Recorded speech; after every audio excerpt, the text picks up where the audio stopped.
Assalamualaikum warahmatullahi wabarakatuh.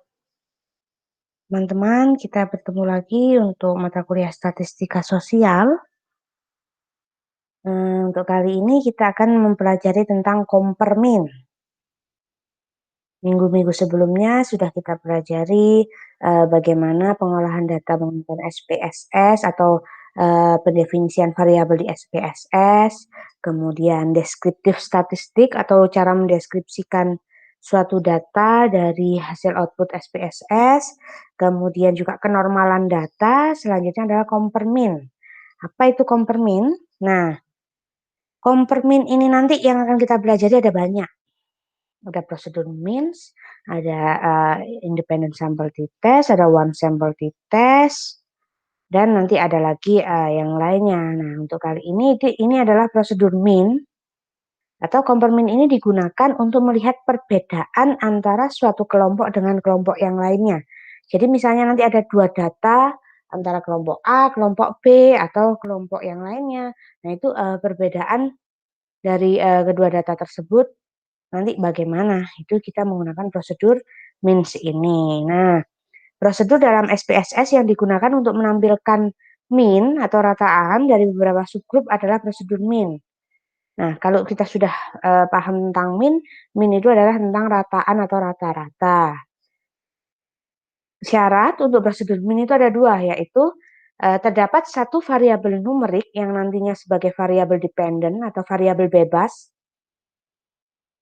dan satu variabel numerik atau string pendek sebagai variabel independen atau variabel tak bebas. Nah, dikatakan variabel bebas jika nilainya itu bisa berubah-ubah. Kemudian dikatakan variabel tak bebas atau independen jika nilainya sudah given atau sudah diberikan, dia berupa data pasti yang tidak bisa kita rubah-rubah. Kecuali memang datanya harus berubah. Atau misalnya dalam hal ini yang biasanya dipakai itu tingkat pendidikan. Nah, itu kan sudah given, itu kan ya sudah diberikan itu. Kemudian ada jenis kelamin. Nah, kita kan tidak bisa merubah jenis kelamin. Kalau di data laki-laki ya sudah laki-laki. Kalau di datanya perempuan ya sudah berarti perempuan begitu. Beda dengan variabel bebas. Kalau variabel bebas atau variabel dependen itu bisa berubah-ubah datanya. Artinya misalnya di sini lama masa kerja. Nah, lama masa kerja itu kan misalnya dalam bentuk bulan. Misalnya bulan ini kita hitung dengan prosedur min. Bulan depan bisa enggak kita hitung lagi? Bisa. Dengan syarat itu kan variabel dependennya untuk apa itu lama masa kerja kan dia berubah untuk bulan depan. Begitu. Misalnya juga keuntungan per bulan. Nah, keuntungan itu kan per bulannya bisa berubah-ubah, tidak pasti sama bulan ini dengan bulan depan. Nah, itu dinamakan variabel bebas. Oke. Selanjutnya, secara opsional bisa ditambahkan dengan variabel-variabel hingga lapis 5 atau maksimal kita bisa menggunakan variabel-variabelnya itu berjumlah 5. Jadi kita bisa menguji 5 variabel sekaligus. Begitu. Ini prosedurnya. Untuk menjalankan prosedur min, selangkahnya tetap ya, kita akan selalu menggunakan menu di analyze dengan menggunakan uji apapun itu. Kalau kompermin berarti analyze, kompermin, di situ ada prosedur means. Itu untuk prosedur min yang akan kita pakai sekarang. Selanjutnya, nah, variabel numerik dan variabel string pendek pada file data akan ditampilkan pada kotak daftar. Nah, ini kita harus memilih. Jadi nanti setelah kita klik analyze, kompermin, dan means, selanjutnya kita harus memilih mana yang kita gunakan sebagai dependent atau variabel bebas, dan mana yang kita gunakan sebagai independent atau variabel tak bebas. Itu kita harus paham.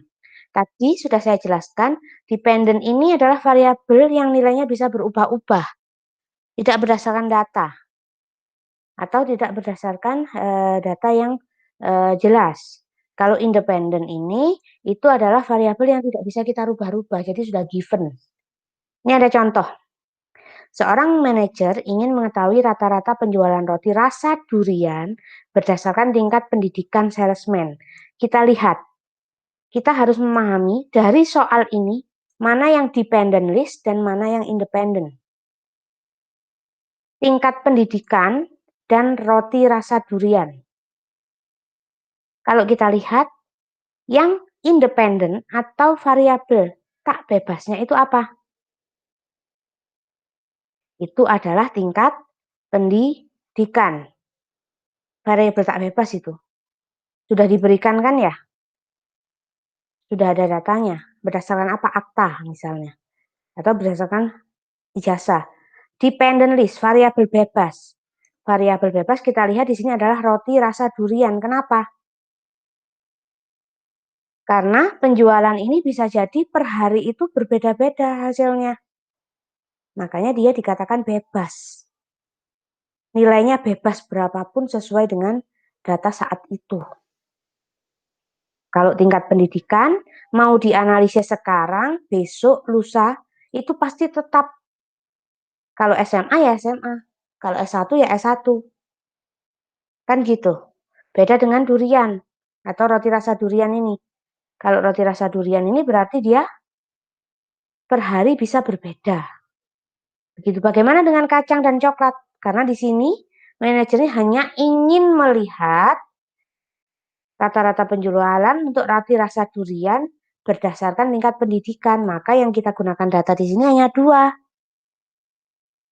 yaitu salesman dan juga durian.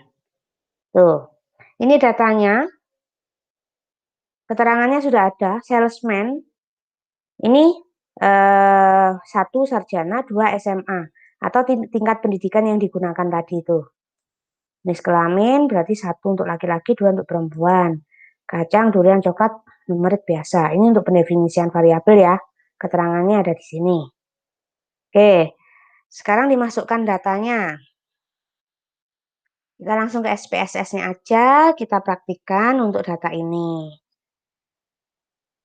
Silakan teman-teman juga langsung dipraktikkan ya di SPSS-nya.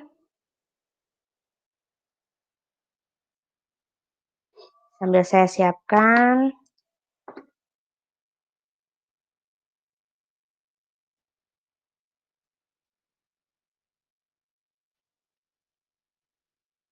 Oke, ini ada tampilan SPSS-nya, ada data view, variabel view, kita pilih yang variabel. Tadi ada nomor, kemudian ada salesman, kemudian ada gender. Kita tulis dulu semua nama variabelnya, baru kita setting di type, width, sampai pada value labelnya ya. Gender, selanjutnya ada kacang, ada durian, dan ada coklat. Oke, kemudian nomor numerik tetap ya. Salesman itu kita pakai numerik tetap. Gender ini nanti karena kita pakai value label juga tetap. Semuanya numerik. Oke. Kemudian width-nya ini saya tetapkan saja. Desimalnya saya ganti 0 semua. Biar nggak bingung nanti hasilnya.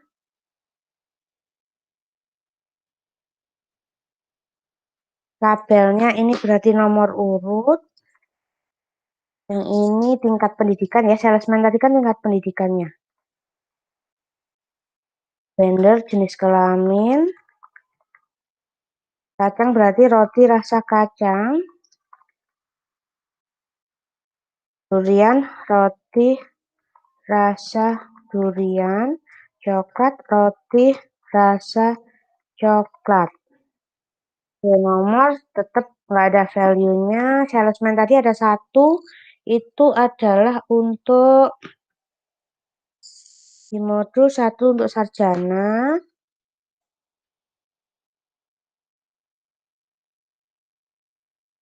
2 tadi untuk SMA.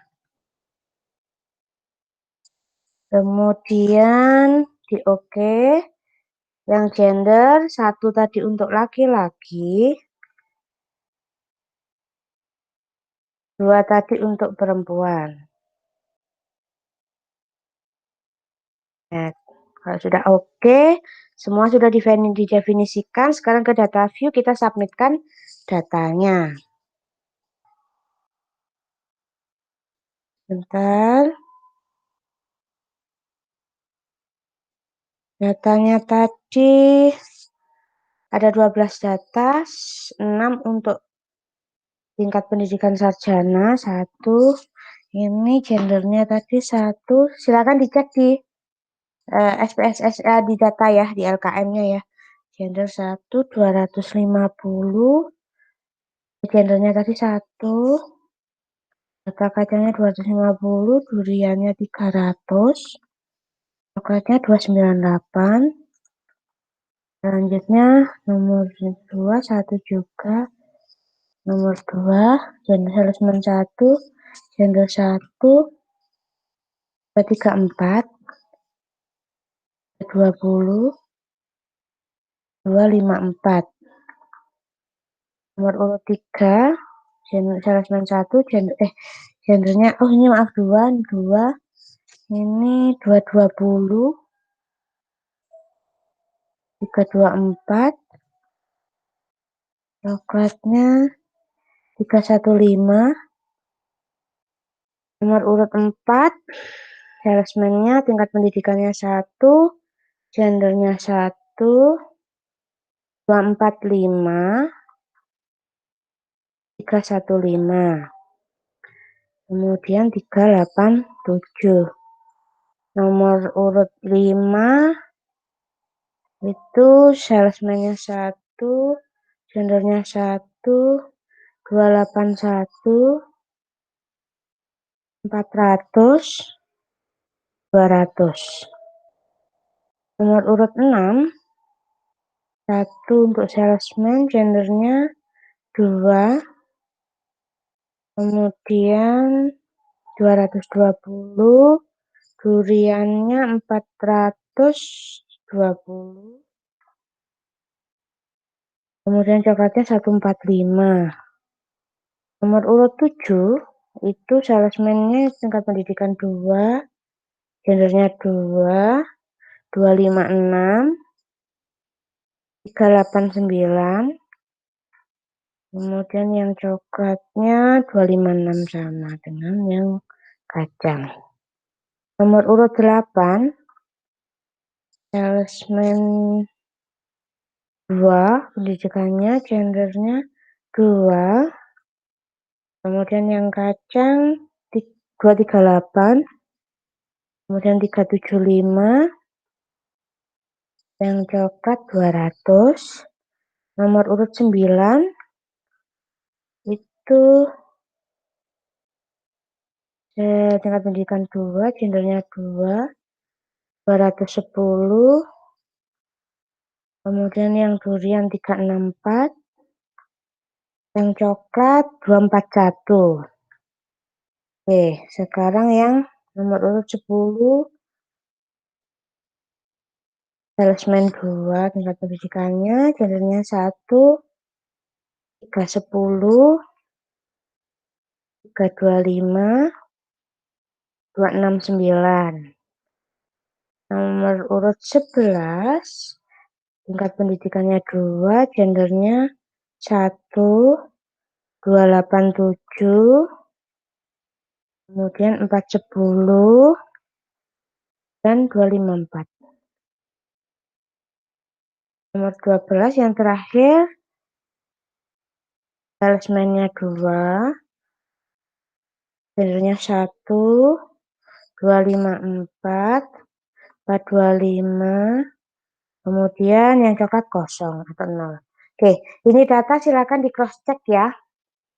Silakan di cross check dengan yang ada di LKM, kali aja saya salah menginputkan ya. Karena nanti kalau saya menginputkan hasil analisisnya berbeda. Kalau sudah, ini adalah data-datanya. Tadi kita menggunakan compare berarti analyze. Di sini ada compare min yang urutan keempat. Ada report, deskriptif statistik, tabel, compare min. Nah, compare min nanti kita akan pelajari ini. Ada min sampai one way ANOVA. Kita sekarang ke min dulu. Setelah analyze, compare min, min. Saya ulangi. Analyze, diklik, kemudian compare min, pilih min.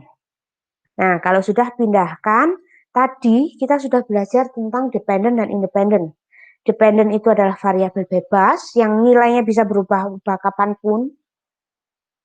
independen itu adalah yang tidak bebas. Kalau yang di atas dependen, berarti apa tadi? Dependennya adalah durian.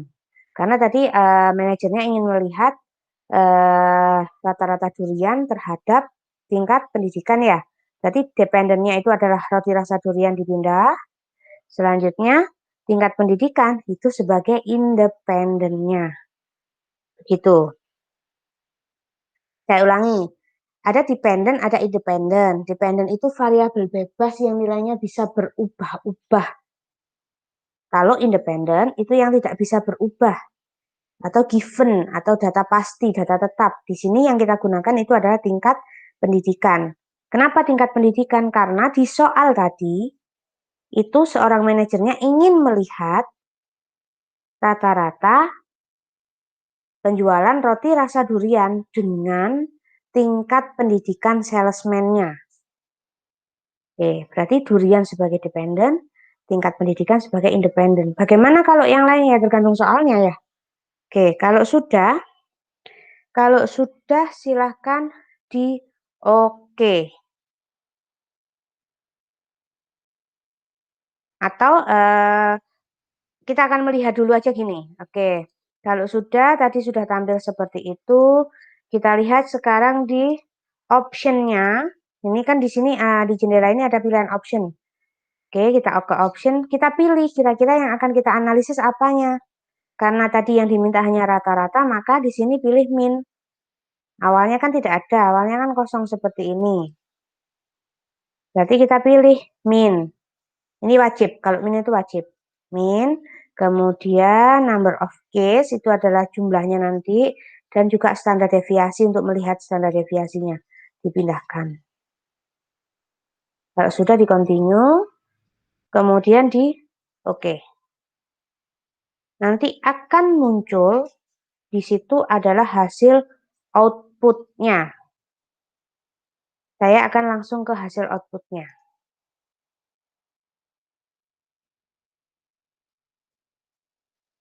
Baiklah, ini adalah hasil outputnya yang ada di SPSS. Ada dua tabel, yaitu case processing summary dan juga report. Reportnya karena tadi kita hanya melihat min, kemudian case apa itu jumlah datanya, kemudian standar deviasinya. Jadi nanti yang akan kita deskripsikan sebagai analisis yang di report ini. Apa yang direportkan, apa yang dilaporkan, yaitu pengaruh atau rata-rata penjualan roti rasa durian terhadap tingkat pendidikan untuk sarjana. Min yang diperoleh adalah 346. Jumlah yang sarjana tadi ada berapa? Ada 6. Standar deviasinya berapa? Nih. Untuk yang SMA 381. N-nya tadi ada berapa? Ada 6. Standar deviasinya ada berapa? 35,500. Nah, dari ini kira-kira rata-rata tertinggi itu dipengaruhi atau oleh tingkat pendidikan apa untuk penjualan roti rasa durian? Kalau kita lihat yaitu tingkat pendidikan SMA, yaitu 381,33. Oke, saya kembali ke LKM terlebih dahulu.